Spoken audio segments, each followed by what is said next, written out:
Night routine in English. Relax and sleep like a native speaker. Ever wonder how native speakers naturally talk about their evenings? In this episode, we take you step by step through a complete night routine. From finishing work, having dinner, and relaxing, all the way to getting ready for bed. Along the way, you'll learn essential phrases, idioms, and expressions that real English speakers use every day. By the end of this lesson, you'll not only understand these phrases, but you'll also be able to use them in your own conversations with confidence. Whether you're winding down after a busy day, preparing for tomorrow, or simply looking for natural ways to sound fluent, this video will give you the vocabulary and confidence you need. Don't just study English, live it. Press play, follow along, and let's make your English flow as naturally as your night routine. When the sun goes down and the world begins to slow, something magical happens. The day is no longer about rushing, deadlines, or obligations. It becomes a mirror, reflecting back everything you lived, everything you felt, and everything you avoided. And in that mirror, there is a secret most people miss. Your night routine is not just about brushing your teeth or setting an alarm. It is the ritual that prepares your mind, body, and language for the life you are building. Think about it. Every night you repeat actions almost automatically. You take off your shoes, you change into something comfortable, you check your phone one last time. But what if, instead of letting those moments slip away, you used them as anchors for learning? What if the phrases you whispered, the words you thought, and the language you practiced became part of this ritual, turning ordinary minutes into extraordinary progress? Native speakers live inside expressions that are invisible to them. When they say, "I'm calling it a night," or "I'm winding down," they aren't memorizing grammar, they are embodying a culture. And you, as a learner, can step into that world every single evening. The night routine is your backstage pass to sounding natural, to absorbing fluency in ways textbooks can't touch. But here is the hidden truth. Routines shape destiny. How you end your day programs your subconscious. If you close the night with chaos, distractions, and scattered words, you wake up with the same noise. But if you choose calm, clarity, and intentional language, you begin to reset your brain not only for rest, but for mastery. And mastery does not come from force. It comes from rhythm. The rhythm of repeating phrases until they feel like second nature. The rhythm of associating real actions with real words. You say, "I'm getting ready for bed," as you pull the sheets. You whisper, "I'll hit the sack soon," as you dim the lights. You internalize not just meaning, but feeling. And suddenly English is no longer foreign. It is woven into your skin. This is why the night routine matters. It is a sacred transition, a bridge between what you lived and what you will dream. It is also the perfect container for language learning, because it repeats every single day. No excuses, no need for extra time, just awareness, presence, and intention. Ask yourself now, how do I end my day? Do I drift into sleep without noticing? Or do I create a ritual that nourishes me? Do I repeat empty distractions? Or do I choose phrases that carry me into tomorrow stronger, calmer, more fluent? Your answers will define not only your English, but your life. Tonight can be different. Tonight you can begin. You don't need perfect grammar. You don't need endless hours. You only need presence. When you put down your phone, tell yourself in English, "I'm winding down."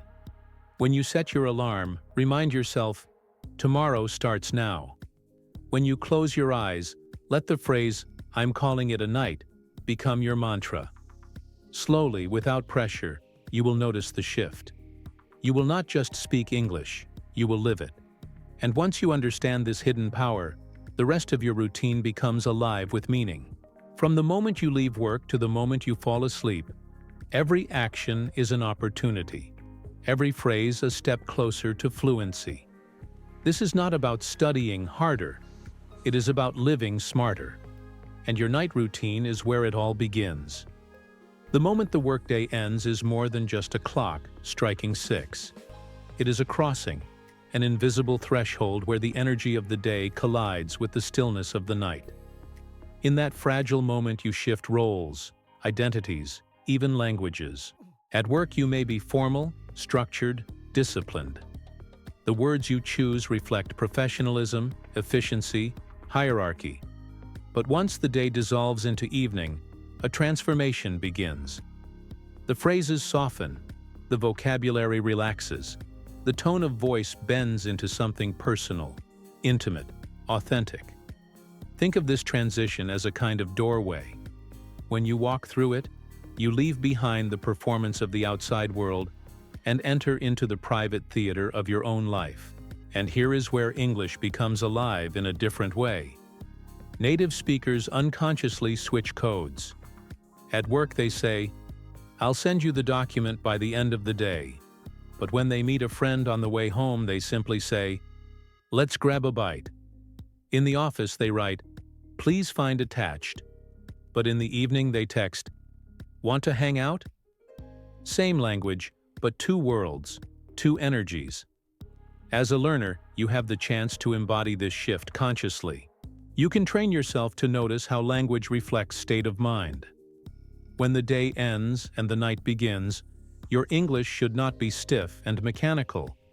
It should flow like a river after the dam has opened. Instead of repeating sentences from a textbook, you adopt phrases that breathe, phrases that feel lived. You tell yourself, "I'm done for today." You sigh with relief. "I need to unwind." You look forward to what's next. "Let's chill tonight." These are not just words. They are rituals of release. But why does this threshold matter so much? Because it is the moment when your brain is most ready to absorb.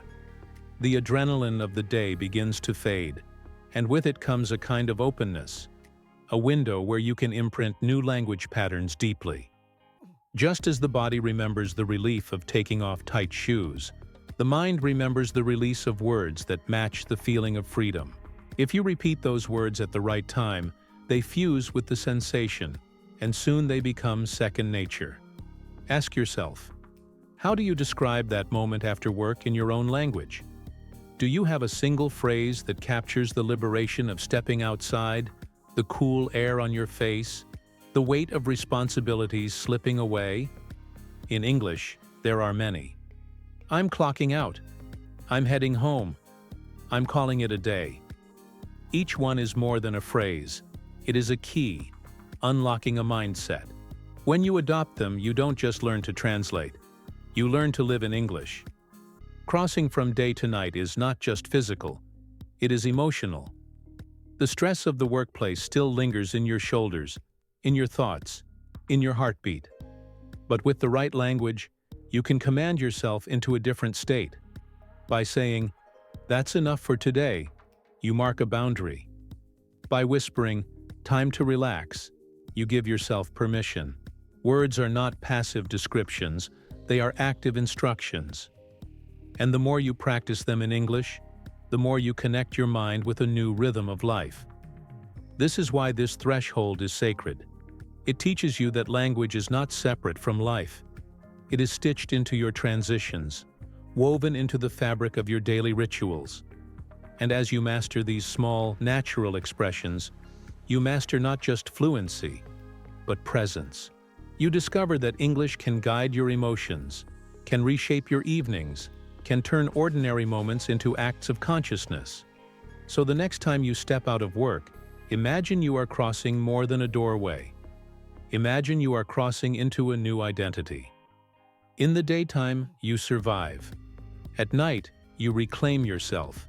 And with every phrase you choose, you step deeper into the truth that learning English is not about grammar or exams. It is about living a second life, one word at a time, from day into night. There is a unique moment that happens the second you step inside your home. The door closes, the outside world stays behind, and the air itself seems to change. You no longer carry the weight of the day in the same way. Your voice softens, your body loosens, and without even noticing, your language shifts. In English, there are expressions that capture this moment perfectly. Small rituals hidden inside words that native speakers use without thinking.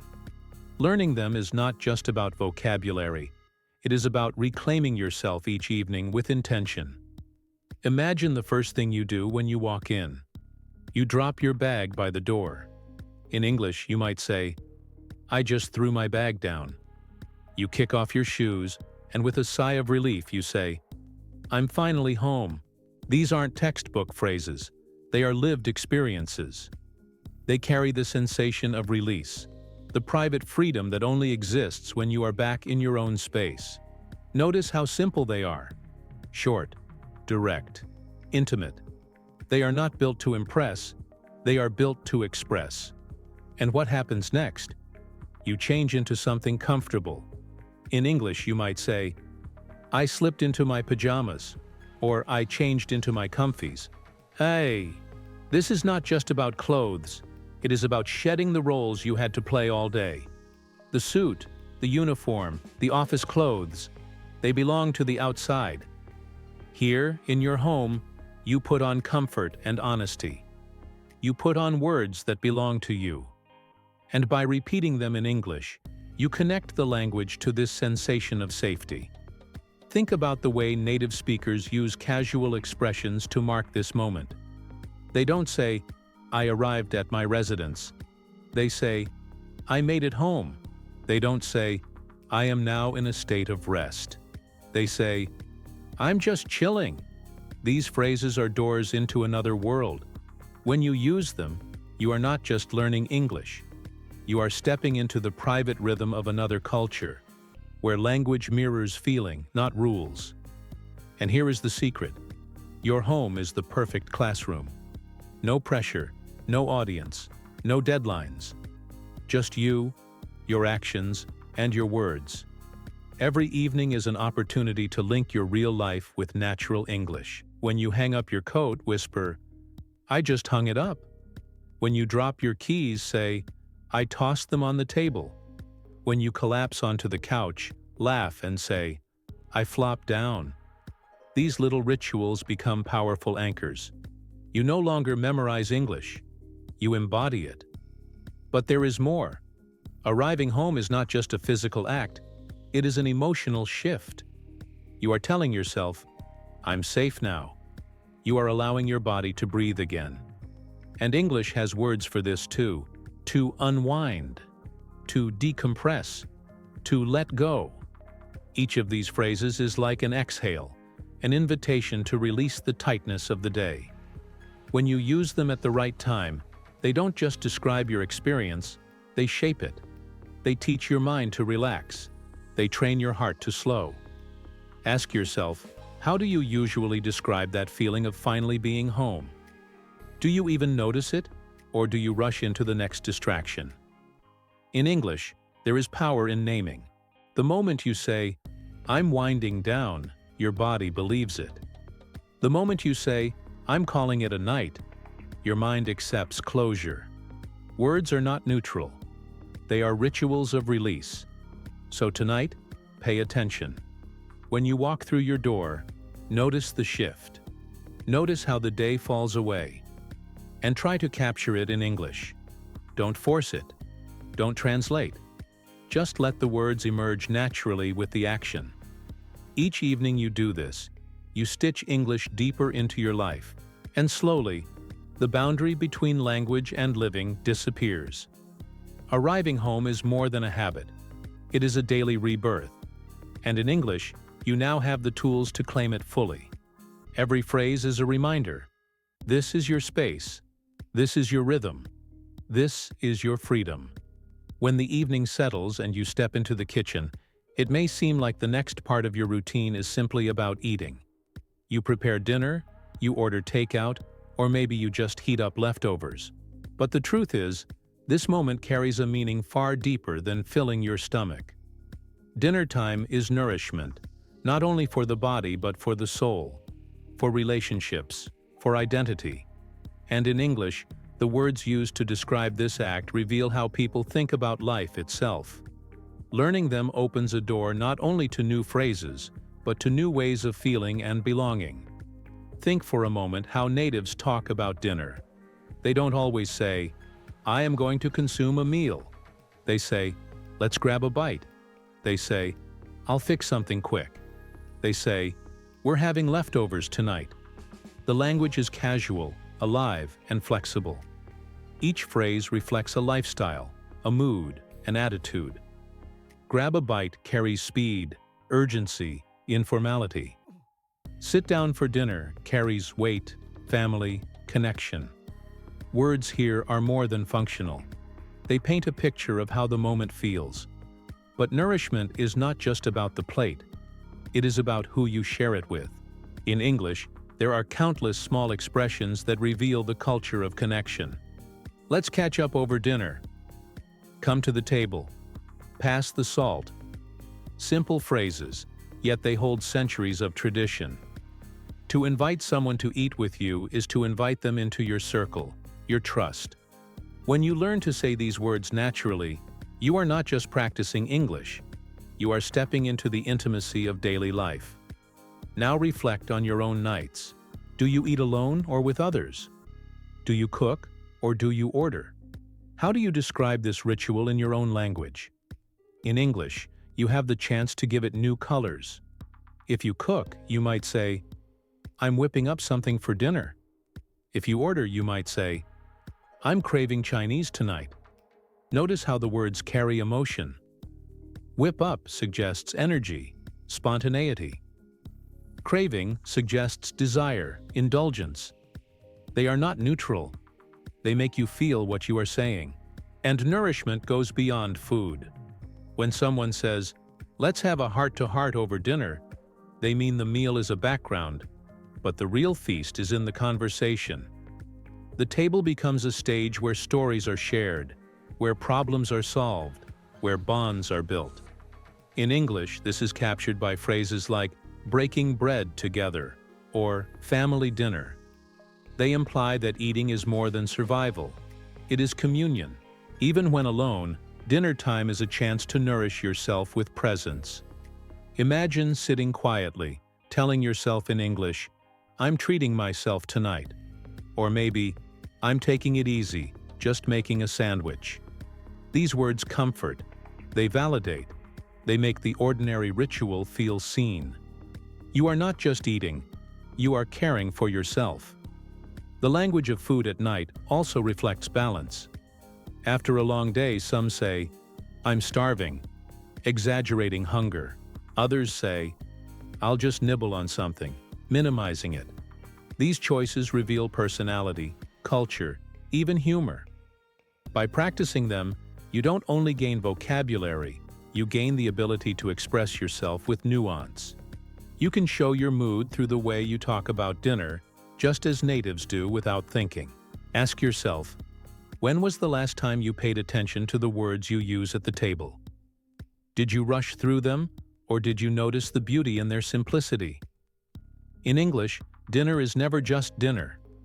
It is an act of grounding, of connection, of care.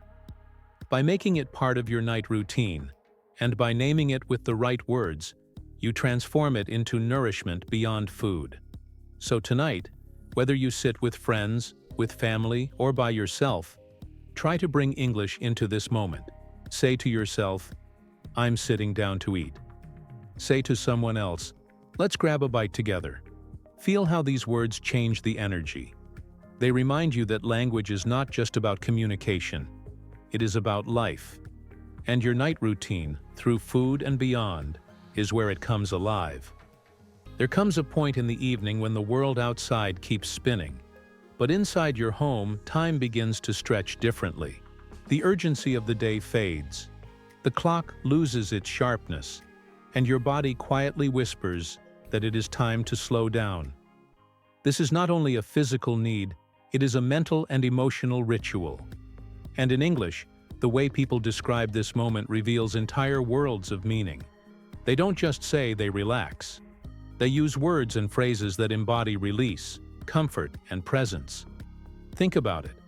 After a long day, a native speaker might say, "I'm winding down." That phrase carries an image of gears gently slowing, of tension dissolving. Another might say, "I'm chilling out," a phrase that doesn't just describe inactivity, but evokes ease, lightness, even playfulness. Some admit, "I'm just vegging out," using humor to show the act of becoming still, almost plant-like. Each of these expressions isn't mechanical. They are alive. They capture a feeling, a state of being, one that can't be forced but only entered. And this is where slowing down becomes an art. In your night routine, it is not just about what you do, but about how you name it.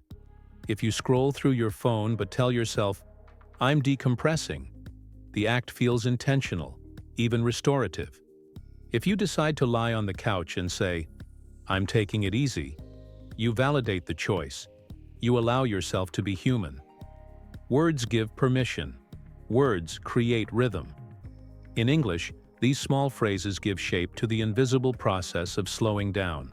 But why is this so important? Because learning a language is not only about speed or productivity. It is also about knowing when to pause, when to feel, when to absorb. The art of slowing down teaches your mind to listen differently. When you repeat phrases like, "I'm winding down for the day" at the exact moment you feel your body relax, the language fuses with the sensation. Your memory is no longer abstract. It becomes embodied. That is how fluency is built. Not through endless drills, but through lived experiences tied to words. Slowing down also opens the door to reflection. In those quiet minutes, you might ask yourself questions in English. How was my day? What am I grateful for? What can I release now? This isn't just vocabulary practice. It is self-awareness in a second language. It trains your mind to think gently, to explore, to connect thoughts with words that soothe rather than demand. This is a gift you can give yourself every single evening. And there is another hidden dimension. In many cultures, including the English-speaking world, the way people describe rest reveals their philosophy of life. To take a breather suggests catching life itself in your lungs. To unplug reflects a modern world dominated by technology, a choice to disconnect in order to reconnect. To slow down is not weakness, it is wisdom. Each phrase contains a cultural code, a value system hidden inside casual words. When you learn them, you don't just learn English. You step into a worldview that teaches balance. Ask yourself now, how do you slow down? Do you resist it, fighting with distractions until sleep takes over? Or do you claim it as your own? Imagine telling yourself, "I deserve this time to relax." Imagine saying, "I'm taking a moment to breathe."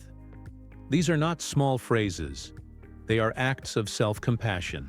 In English, they become a bridge between your inner world and your outer life. They remind you that slowing down is not laziness. It is art. So tonight, when the noise of the day still lingers in your head, let these phrases guide you.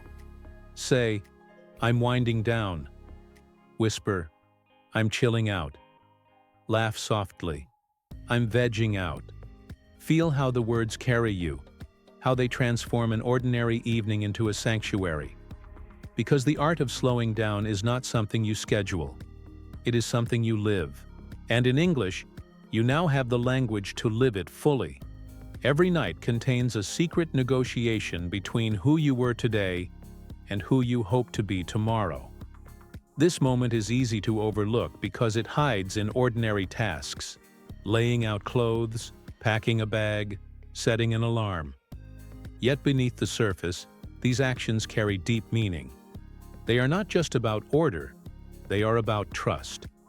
You are telling your future self, "I've got you covered." And in English, the way native speakers describe these acts reflects exactly that blend of practicality and quiet reassurance. Consider the simple phrase, "I'm setting my alarm." It looks mechanical, but it carries weight. You are anchoring yourself to the rhythm of tomorrow. You might say, "I'm getting things ready for the morning," or casually, "I'll just throw my stuff together for tomorrow." Notice the difference. One feels structured, the other effortless, yet both express foresight. Native speakers rarely say, "I am preparing my belongings for the next day." They say, "I'm laying out my clothes." They say, "I've packed my lunch." The tone is light, natural, grounded in daily life. This is the essence of preparation at night. It is a ritual of easing anxiety, of softening the edges of uncertainty. By naming each action in English, you give shape to that reassurance. You whisper, "I'm all set for tomorrow." You nod with relief. That's taken care of. Each phrase is more than vocabulary. It is an emotional release, a letting go of the burden of what comes next. You prepare today so you can rest tonight. And this act reveals something essential about language itself. To prepare is to project yourself into the future. It is to imagine tomorrow while standing in the present. In English, you might say, "I'm getting ahead of myself," meaning you're thinking forward. Or, "I've got everything lined up." These phrases are small, but they reveal a culture where preparation is tied to control, to responsibility, to care. When you adopt them into your own night routine, you begin to internalize that rhythm, that cultural habit of securing tomorrow before surrendering to sleep. Ask yourself, what does preparation look like in your evenings? Do you plan in detail, or do you leave things for the morning rush? Try experimenting by narrating your actions in English. As you put your shoes by the door, say, "I'm setting things up for tomorrow." As you check your bag, say, "I'm making sure I didn't forget anything." As you prepare your breakfast or write down a reminder, say, "That's one less thing to worry about." These phrases link the physical act with the mental comfort, weaving language and life into one. There is also a deeper psychological truth here. Preparing for tomorrow today is not about perfection. It is about peace. It is about telling yourself you deserve a night free from worry. In English, there is a phrase, "I've got it under control." Another one, "I'm ahead of the game." They capture that feeling of confidence, that readiness that lets you close your eyes with ease. When you speak them, even if softly to yourself, you train your mind to believe them. You create the reality you name. And here lies the beauty of making English part of this ritual. You don't just learn words, you practice intention. You declare your tomorrow in a new language, and by doing so, you reshape your identity. You become not just someone learning English, but someone living it, someone weaving it into the most intimate corners of life. Every packed bag, every set alarm, every phrase spoken in English becomes a seed planted in the soil of habit. Over time, that habit blooms into fluency. So tonight, don't rush past preparation. Treat it as sacred. Speak it, feel it, live it. Say, "I'm ready for tomorrow." Say, "It's all set." Say, "I'm good to go." These are not just words. They are promises. Promises from who you are tonight to who you will be when the sun rises again. And in that quiet exchange between today and tomorrow, English becomes not only a language you learn, but a language that carries you forward. There is a part of the night that belongs only to you. It is the time when the noise of the world has faded, the tasks of the day have ended, and you turn inward. This is where care begins, not for deadlines or responsibilities, but for yourself. And in English, the way native speakers describe these quiet acts of care is full of tenderness, intimacy, and presence. They may seem like small routines, washing your face, brushing your teeth, moisturizing your skin. But each one is a ritual, a declaration that you matter. The words chosen here reflect that value. They are soft, deliberate, reassuring. Notice how people talk about these moments. They don't simply say, "I wash my body." They say, "I freshen up." They don't announce, "I will use cream for my face." They say, "I'm putting on some lotion." It's subtle, gentle, and personal. There is no urgency, no performance, just care woven into natural speech. Expressions like, "I'm getting ready for bed," or "I'm winding down with my skincare," are not medical descriptions. They are cultural signals that self-care is an essential part of closing the day. But the language of care goes beyond hygiene. It is about the tone you use when you speak to yourself. In English, people often soften their words at night. They say, "I'm taking it easy," or "I'm giving myself a little break." These phrases are not excuses, they are affirmations. They teach you that caring for yourself is not laziness but wisdom. By adopting these expressions, you learn not only vocabulary but a mindset, one that values gentleness as much as productivity. Ask yourself, how do you usually speak to yourself at night? Do you rush, telling yourself you don't have time? Or do you allow yourself to slow down, to savor the feeling of water on your skin, the comfort of warm clothes, the softness of a clean bed? Imagine saying in English, "I'm taking care of myself," or even, "I deserve this." These words, spoken in a second language, carry power. They are not just practice, they are transformation. There are also idiomatic phrases that capture this culture of self-respect. To pamper yourself means to give extra attention and kindness, maybe with a hot bath or a special treat. To unwind means to release stress, to let the body loosen. To call it a night means to honor the limit of energy and give yourself rest. Each one is more than words. They are instructions that shape how you treat yourself. And here is the hidden lesson. Self-care in English is not about perfection or beauty standards. It is about presence. When you say, "I'm just taking a moment for myself," you create that moment. When you whisper, "I'm winding down," your body obeys. Language doesn't just describe reality, it creates it. And in this private time of night, you have the freedom to create a reality of care, calm, and kindness. So tonight, as you brush your teeth, as you wash your face, as you step into pajamas, try speaking those actions in English. Say, "I'm getting ready for bed." Say, "I'm taking care of myself." Say, "I'm calling it a night." Let those words sink in as deeply as the comfort they describe. Because the language of care is more than vocabulary. It is a reminder that you are worthy of attention, of rest, of love. And by practicing it every evening, you weave English into the very fabric of your self-respect.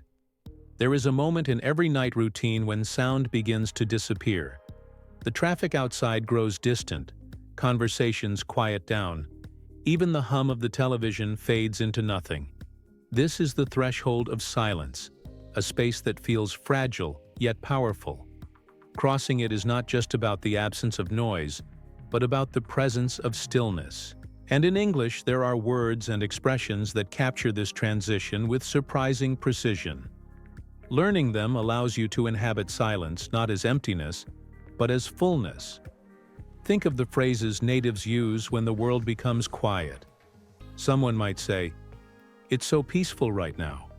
Another might whisper, "The house is finally quiet." Others may simply murmur, "I need some downtime." Notice how each phrase transforms silence into something tangible. It is not just the lack of sound. It is a state of mind, a sanctuary you enter. And the language reflects that sanctuary, making it real. Crossing into silence also means stepping away from the constant pull of technology. In English, people often say, "I'm unplugging for the night." This phrase is more than literal. It is symbolic. To unplug is to disconnect from screens, from obligations, from the pressure of being always available. Another expression is, "I'm switching off." Again, not just about a device, but about yourself. It means giving your mind permission to stop spinning, to find stillness. Each phrase is an act of reclaiming space. But silence is not only external, it is internal. You might hear a native speaker say, "I need to clear my head." That phrase does not mean removing thoughts completely. It means creating mental silence, opening a space inside where ideas can settle. Another might say, I'm just zoning out, a casual way to describe letting the mind drift without focus. These are everyday ways of describing the profound act of resting the mind. And when you practice them, you learn not only English, but how to notice your own inner stillness. Ask yourself, how do you cross this threshold each night? Do you fight silence, filling it with noise, or do you let it hold you? Imagine yourself turning off the lights, and in that moment, saying softly in English, I'm winding down. Imagine standing by a window in the quiet night and whispering, it's so calm out there. These words don't just describe the silence, they amplify it. They remind you that language has the power to frame experience, to make it more vivid, more alive. There is also a beauty in idioms that use silence as metaphor. To call it a day means to stop, to give permission for stillness. To wind things down means to gently slow the rhythm of activity. To take it down a notch means to soften, to reduce intensity. Each one echoes the essence of the night, teaching you that stillness is not failure, but mastery. Silence at night is not a void. It is the canvas where rest is painted. And by naming it in English, you make it sacred. You transform it from absence into presence, from nothing into something. You are not just practicing vocabulary. You are practicing awareness, noticing the invisible transition when the outside world surrenders and the inside world awakens. So tonight, when the noise around you begins to fade, listen carefully. Notice how your body reacts, how your breathing slows, how your mind begins to soften, and then give it words. Say, it's peaceful. Say, I'm unplugging now. Say, I'm switching off. These small sentences are not empty. They are doors into the threshold of silence. And once you step through, you discover that silence is not the end of sound. It is the beginning of rest. Every culture has its own way of talking about sleep. But in English, the expressions people use reveal not only habits, but attitudes toward rest itself. This is where the language becomes playful, intimate, and full of hidden codes. Native speakers rarely say, I am going to sleep now. Instead, they cloak the act in phrases that make it feel alive, personal, sometimes even humorous. This is the secret vocabulary of sleep, and once you begin to use it, your English stops sounding like a textbook and starts sounding like a heartbeat. Imagine someone at the end of a long day sighing, I'm going to hit the sack. The words sound strange if you translate them literally, yet they carry the weight of centuries of colloquial speech. It's not about violence, it's about surrender, collapsing into bed with relief. Others say, I'm crashing, capturing the image of a body falling into sleep without resistance. Some keep it simple. I'm turning in. All of these are invitations, signals that the day is over and the night has taken its place. And then there are the ways people describe the quality of sleep itself. After a deep night's rest, a native might smile, I slept like a baby. If the night was restless, they admit, I was tossing and turning all night. If they woke up late, they confess, I slept in. These expressions are not just decorative. They are windows into lived experience, words tied directly to sensation. To adopt them is to give yourself a richer vocabulary for describing your own nights. Ask yourself, how do you usually describe your sleep? Do you simply say, I slept, or I didn't sleep well? What if instead you said, I couldn't drift off, or I finally dozed off around midnight? Notice the difference. These phrases are vivid, textured, closer to reality. They make your English not only more natural but more human. They allow you to share your story in a way that resonates, that feels true. The secret vocabulary of sleep also reflects humor and personality. A friend might laugh, I could sleep for a week. Another might exaggerate, I was out like a light. These are ways of dramatizing rest, of turning something ordinary into a story worth telling. And stories are how humans connect. When you use these phrases, you don't just communicate. You invite someone into your world. You let them feel your exhaustion, your relief, your comfort. And here is the hidden beauty. These phrases are also acts of self-acceptance. To say, "I'm calling it a night," is to honor your limits. To admit, "I'm wiped out," is to acknowledge your humanity. To declare, "I'm going to bed early," is to choose care over performance. English gives you the language to name rest as something valuable, something worthy of words. So tonight, as you prepare to sleep, don't settle for the sterile phrase, "I'm going to sleep." Try something alive. Say, "I'm hitting the sack." Say, "I'm crashing." Say, "I'm turning in." When you wake, don't just say, "I slept." Say, "I slept like a log," or "I tossed and turned all night." Each phrase carries a story. Each one weaves English into the most intimate corners of your life. This is the secret vocabulary of sleep. Alive, human, full of rhythm. It belongs to you now. Use it, live it, and let it carry you not only into the night, but into the heart of fluency. Sleep does not end with silence. It opens a door to another world, a world where logic bends, where images dance without reason, and where the mind whispers truths it hides during the day. Dreams. And in English, the language of dreams is not just about describing what happens in your sleep. It is a metaphorical universe that connects the night to the deepest parts of human desire, imagination, and hope. To explore this world is to discover how English transforms ordinary words into vessels of meaning far beyond rest. Think of the way people talk about ambition. They don't just say, "I want something." They say, "It's my dream." A child says, "I dream of being an astronaut." A musician says, "I'm chasing my dreams." Here, dream is not sleep, but vision.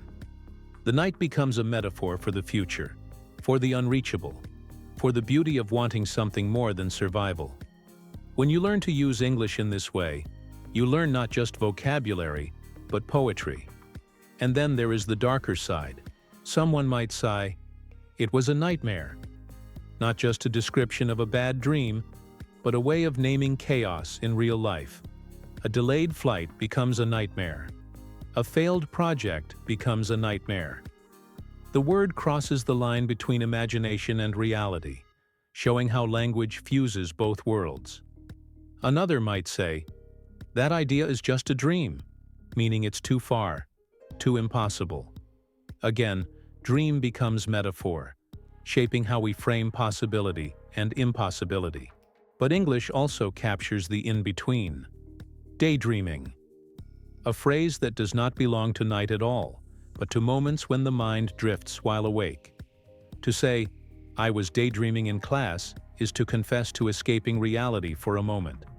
To admit, "I'm lost in a daydream," is to reveal vulnerability, longing, creativity. These small phrases reveal that in English, dreaming is not locked in the night. It leaks into the daylight, reminding us that imagination never sleeps. Ask yourself, how do you describe your own desires? Do you say, "I want this," or do you dare to say, "I dream of this"? Do you talk about failure as simply failure, or do you call it a nightmare? Words carry images, and images carry weight. By choosing the metaphor of dream, you transform the conversation. You paint your inner world in colors that others can feel, not just understand. There are also idioms born from this dreamscape. Living the dream is used both sincerely and ironically. Sincerely, it means you are living exactly as you hoped. Ironically, it can mean the opposite, said with a laugh after describing hardship. This double use shows the richness of English, where one phrase can carry both hope and sarcasm, depending on tone. Another idiom, pipe dream, describes something unrealistic, unachievable. To use it is to show awareness of limits. To reject it is to insist that dreams, even wild ones, are worth pursuing. Dreams in English also serve as bridges between the personal and the collective. When leaders speak, they say, "We dream of a better future." When friends encourage, they say, "Don't give up on your dreams." In these moments, dream is no longer private. It becomes communal, a shared space where language gives shape to what cannot yet be touched. So as part of your night routine, when you close your eyes, notice not only the dreams that come uninvited, but also the ones you choose to name. Say in English, "I dream of," and fill in the blank. Let the words carry you into sleep, where the line between language and imagination blurs. Because in the end, English does not separate dreaming from living. It reminds you that the stories you see in the night are seeds for the life you are building in the day. When darkness falls and the world outside grows quiet, the night becomes more than a routine. It becomes a mirror. Every choice you make in those hours reflects the life you are truly living. If the day is about performance, activity, and proving yourself to others, the night is about truth, intimacy, and facing yourself without disguise. And in English, the way native speakers talk about night reveals exactly this tension. They don't just describe actions, they reveal states of being. Consider the simple act of ending the day. Someone might say, "I'm calling it a night." It's more than a phrase. It's a declaration that the chapter is closed. Another says, "I need some shut-eye." The phrase is playful, but it hides an honest confession of exhaustion. Others admit, "I can't keep my eyes open." These words are not polished or formal. They are raw, immediate, human. They remind us that night strips away the performance of the day and leaves only authenticity. This is why the night reflects who you are. If you end your evening in chaos, scattered and restless, the words you use will echo that. You may find yourself saying, "I'm wiped out," or "I can't deal with this anymore." If you end with calm, your language softens. "I'm winding down," or "I'm ready to rest." Your vocabulary is not separate from your state of mind. It reveals it, sometimes more clearly than you intend. And learning these phrases in English teaches you not just language, but self-awareness. The mirror of night also shows how you relate to others. A parent might whisper, "Sleep tight," to a child. Friends part ways saying, "Good night, take care." Couples share, "Sweet dreams." These small expressions are not about grammar. They are about love, care, protection. They reflect how we close not only our own day, but how we help others close theirs. And when you begin to use them naturally, you step into that culture of affection, where words are not simply tools but rituals of connection. Ask yourself, what does your night say about your life? Do you rush through it, anxious for tomorrow? Or do you treat it as sacred, giving it words that honor its depth? Do you silence yourself with distraction? Or do you use the quiet to reflect, to name your feelings, to release what no longer belongs? In English, you can learn to frame these reflections. You can say, "I'm letting go of today." You can say, "Tomorrow is a new start." These are not just translations. They are affirmations, mirrors of how you want to live. And there is a profound lesson hidden here. The way you speak at night is a rehearsal for the way you live your life. If you say, "I'm always exhausted," the mirror reflects depletion. If you say, "I'm grateful for today," the mirror reflects abundance. If you say, "I'm ready for rest," the mirror reflects balance. Language does not just describe the night. It shapes the life you carry into tomorrow. So when you stand in front of this mirror, look closely. Use English not only as a way to practice, but as a way to see yourself more clearly. Notice the phrases you choose. Notice the tone you use. Notice the truths that slip out when the day is over. Because the night, in its silence, does not lie. It shows you the essence of your life, and English gives you the words to name it. Every night ends with a ritual, whether you realize it or not. It might be as simple as turning off the light, as unconscious as letting your phone slip from your hand, or as deliberate as whispering a final thought before sleep. These closing gestures carry power. They are not just the conclusion of a routine, they are a renewal, a chance to reset, to rewrite, to prepare yourself for the life that continues with the next sunrise. And in English, the words that native speakers use at this moment capture the essence of closure and hope in equal measure. Think of the phrases that mark this ending. Good night. Sweet dreams. Sleep tight. Each one is more than a farewell. They are blessings disguised as everyday speech. When you tell someone, sleep tight, you are not commanding, you are protecting. When you say sweet dreams, you are offering them a gift they can carry into the unconscious.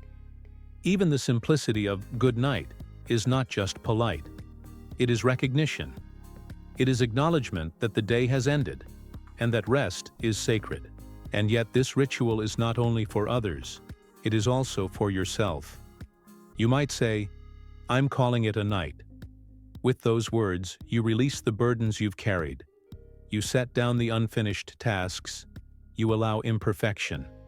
You might whisper, tomorrow is another day, an English phrase that carries centuries of resilience and hope. These sentences are not fillers. They are choices. They create the atmosphere in which you rest. They remind you that renewal begins not in the morning, but in the night that precedes it. The closing ritual is also about identity. Who are you when you turn off the light?